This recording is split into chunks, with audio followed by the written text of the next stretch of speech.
आज की कहानी बच्चों, आज की कहानी एक हाथी और एक बकरी की है। एक जंगल में एक हाथी और एक बकरी रहते थे। दोनों बहुत पक्के दोस्त थे। दोनों साथ में मिलकर हर दिन खाने की तलाश करते और साथ में ही खाते थे। एक दिन दोनों खाने की तलाश में अपने जंगल से बहुत दूर निकल गए।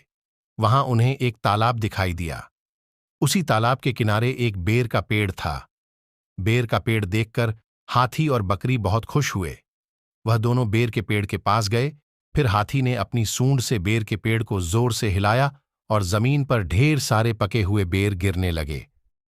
बकरी जल्दी जल्दी गिरे हुए बेरों को इकट्ठा करने लगी। संयोगवश उसी बेर के पेड़ पर एक चिड़िया का घोंसला भी था, जिसमें चिड़िया का एक बच्चा सो रहा था और चिड़िया दाने की खोज में कहीं गई हुई थी। बेर का पेड़ जोर से हिलाने के कारण चिड़िया का बच्चा घोंसले से बाहर तालाब में गिर पड़ा और डूबने लगा।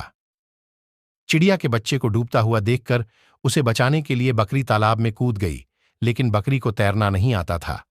इस वजह से वह भी तालाब में डूबने लगी। बकरी को डूबता हुआ देखकर हाथी भी तालाब में कूद गया और उसने चिड़िया के बच्चे और बकरी दोनों को डूबने से बचा लिया।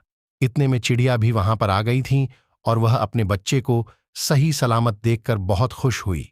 उसने हाथी और बकरी को इसी तालाब और बेर के पेड़ के पास रहने के लिए कहा।